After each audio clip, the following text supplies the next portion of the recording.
কলাকুচিতে বিক্ষোভের মুখে বিজেপি বিধায়ক। প্রচারে গিয়ে বিক্ষোভের মুখে বরেনচন্দ্র বর্মন।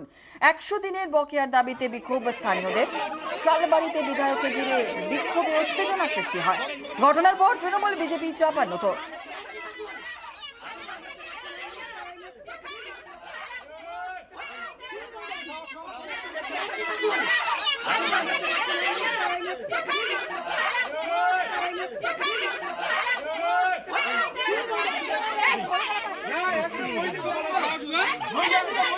গুন্ডা বাহিনীরা বলে 100 দিনের কাজের টাকা।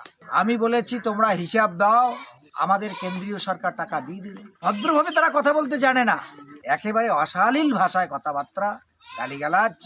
ওসি সাহেবকে ফোন করা হয়েছিল, ওসির তরফ থেকে কোনো রকম পজিটিভ পদক্ষেপ আমি দেখিনি।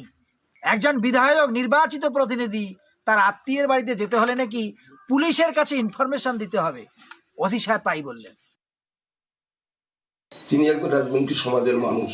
তার উপস্থিতিতে 250 কোটি টাকার ঘোষণা করেছিল পঞ্চানন বর্মার স্ট্যাচু বসানোর জন্য। সে নিয়ে দলের উচ্চ কর্তৃপক্ষের সঙ্গে যোগাযোগও করতে পারেননি। তারও উদ্যোগ, তারও মুখে কখনো পঞ্চানন বর্মার বাড়ি সংস্কারের দাবি, কিংবা যেখানে দ্বিতীয় ক্যাম্পাস তৈরি হচ্ছে তার যোগাযোগ, রাস্তার ব্যবস্থার যোগাযোগ ব্যবস্থা, রাস্তাঘাট তৈরি করার জন্য তিনি কখনো এমপি ফান্ড, কখনো এমএলএ ফান্ড দিয়ে 1 কিমি রাস্তা তৈরি করার উদ্যোগ গ্রহণ করেননি। লোকসভা ভোটের মুখে তৃণমূল ছেড়ে বিজেপিতে গিয়েই পেয়ে গেলেন টিকিট। কলকাতা উত্তরে বিজেপি প্রার্থী তাপস রায়। ব্যারাকপুর থেকে আবারও অর্জুন সিং।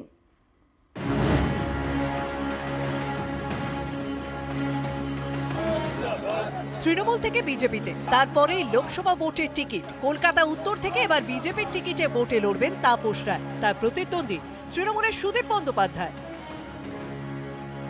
দীর্ঘদিনে পোড় খাওয়া রাজনীতিবিদ, অনেক বছর ধরে তৃণমূলে ছিলেন, বরানগরের বিধায়ক। সম্প্রতি তাল কাটে কলকাতা উত্তরের তৃণমূল সাংসদ সুদীপ বন্দ্যোপাধ্যায়ের বিরুদ্ধে ক্ষোভ উগড়ে দেন তাপস রায়। তারপর 6 মার্চ তৃণমূল ছেড়ে বিজেপিতে যোগ দেন। সেই তাপস রায়কে এবার প্রার্থী করলো বিজেপি। রবিবার ঘোষণা, সোমবার প্রচার শুরু। দোলের দিন নতুন রঙে। আপকে বার 400 পার। আন্তর্জাতিক মানের নেতা, তো জাতীয় পর্যায়ের নেতা। উনি রাহুলজির সঙ্গে কথা বলেন, সোনিয়াজির সঙ্গে কথা বলেন, কিন্তু আমি কথা বলছি যে আমি 10টা প্রশ্ন করব, উনি 50টা করবেন, যে কোনো দিন যে কোনো জায়গায়।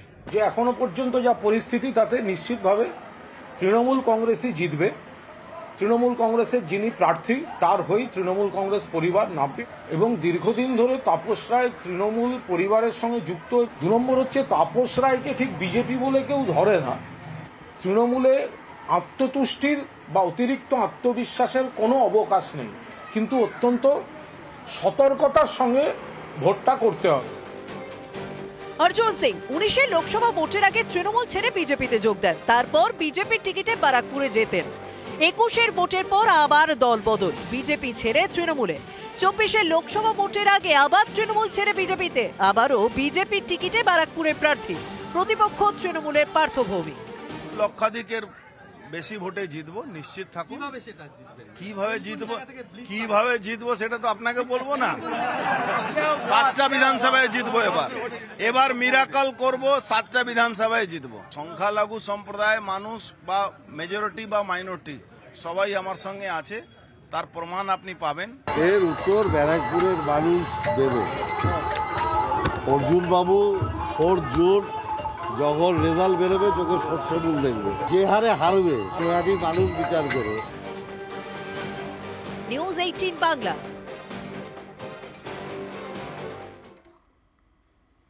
বঙ্গে বিজেপি দ্বিতীয় প্রার্থী তালিকায় 19 জনের নামের মধ্যে বেশ কয়েকজন নতুন মুখ। কেউ আরএসএস এর প্রচারক, কেউ আবার রাজমাতা, কেউ অবসরপ্রাপ্ত বিচারপতি, কেউ আবার সন্দেশখালী আন্দোলনের অন্যতম মুখ।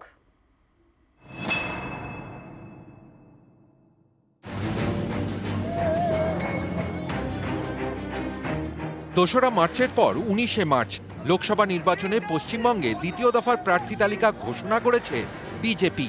এর মধ্যে বেশ কয়েকজন নতুন মুখ, যেমন ধনঞ্জয় ঘোষ লড়বেন জঙ্গিপুর থেকে, টানা 25 বছর ধরে আরএসএস এর বিভিন্ন দায়িত্ব সামলেছেন ধনঞ্জয়। 2013 সালে পঞ্চায়েত ভোটে বিজেপির টিকিটে দাঁড়ান। সুতি 1 নম্বর পঞ্চায়েত সমিতির আসনে জয়ী হন। গত 2 বছর ধরে জঙ্গিপুর সাংগঠনিক জেলার বিজেপি সভাপতি।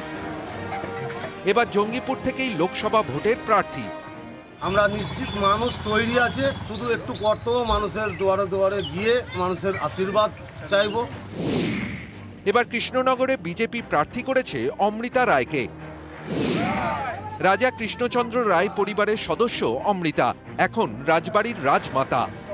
আইডিওলজি আলাদা হতে পারে, কিন্তু আমি আসলে তো মানুষের জন্যই এসেছি, মানে মানুষের যাতে ভালো হয় এবং মানুষ যাতে ন্যায্য অধিকারগুলো ফিরে পায়। রায়গঞ্জ থেকে বিজেপির প্রার্থী কার্তিক পাল। হাতের হাত ধরে রাজনীতিতে কার্তিকের হাতে খড়ি। 2015 সালে কংগ্রেস ছেড়ে তৃণমূলে যোগ দেন। ওই বছরই কালিয়াগঞ্জে পুরপ্রধান হন। 21 বিধানসভা ভোটের আগে বিজেপিতে যোগ দেন কার্তিক পাল। প্রধান প্রতিপক্ষ জাতীয় কংগ্রেস, তৃণমূলের লোক থাকবে, সব থাকবে, ভোট থাকবে না। মানুষ বিজেপির সাথে আছে, নরেন্দ্র মোদীর সাথে আছে। আরামবাগে বিজেপির নতুন মুখ অরূপ কান্তি দিগার। গোঘাটের প্রাইমারি স্কুলের শিক্ষক। 2012 সালে বিজেপিতে যোগ দেন। প্রথমে বুথ সভাপতি, তারপর গোঘাট 2 নম্বর মণ্ডল সভাপতির দায়িত্ব পান। এখন বিজেপির এসটি মোর্চার সম্পাদক। দল ভেবেছে, যেটা দলের উপর নির্ভরশীল করেছি। দল মানে বহু ছেলে দিয়েছিল, তার মধ্যে বেছে নিয়েছে যেটা সিদ্ধান্ত, সেটাই ঠিক আছে। নতুন মুখের তালিকায় রয়েছেন অরুণ উদয় পাল চৌধুরীও। তাকে উলুবেড়িয়ায় প্রার্থী করেছে বিজেপি। কম বয়স থেকেই আরএসএস এর সঙ্গে যুক্ত। 1980 সালে এবিভিপির প্রার্থী হয়ে কলেজের ভোটে লড়েন। 2016 সালে প্রত্যক্ষ রাজনীতিতে নামেন অরুণ উদয়। ওই বছর হাওড়া গ্রামীণের বিজেপি সহ সভাপতি হন। 2021 থেকে হাওড়া গ্রামীণের বিজেপি জেলা সভাপতি। সবচেয়ে বড় প্লাস পয়েন্ট হচ্ছে আমি ভূমিপুত্র, আমি ছোটবেলা থেকে এখানে বড় হয়েছি, 100% আশাবাদী। মথুরাপুর আসনে বিজেপির নতুন মুখ অশোক পুরকাই। 2012 সালে বিজেপিতে যোগ দেন অশোক। বুথ সভাপতি এবং মণ্ডল সভাপতির দায়িত্ব সামলেছেন। মথুরাপুর সাংগঠনিক জেলার সম্পাদকও ছিলেন। এখন মথুরাপুর সাংগঠনিক জেলার সহ সভাপতি। আর আমাদের যা উৎসাহ এবং উদ্দীপনা, তাতে করে এই সিট জেতার ব্যাপার আমরা 100% আশাবাদী। শ্রীরামপুরে বিজেপি প্রার্থী কবির শঙ্কর বসু। শ্রীরামপুরে এবার আইনজীবী বনাম আইনজীবী। তৃণমূলের কল্যাণ বন্দ্যোপাধ্যায় বনাম বিজেপির কবির শঙ্কর বসু। 21 বিধানসভা ভোটেও শ্রীরামপুর থেকে লড়েন কবির শঙ্কর, কিন্তু তৃণমূলের কাছে হেরে যান। এবার লড়াই লোকসভা ভোটের ময়দানে। এছাড়াও নতুন মুখের তালিকায় রয়েছেন অবসরপ্রাপ্ত বিচারপতি অভিজিৎ গঙ্গোপাধ্যায়। তিনি লড়বেন তমলুক থেকে।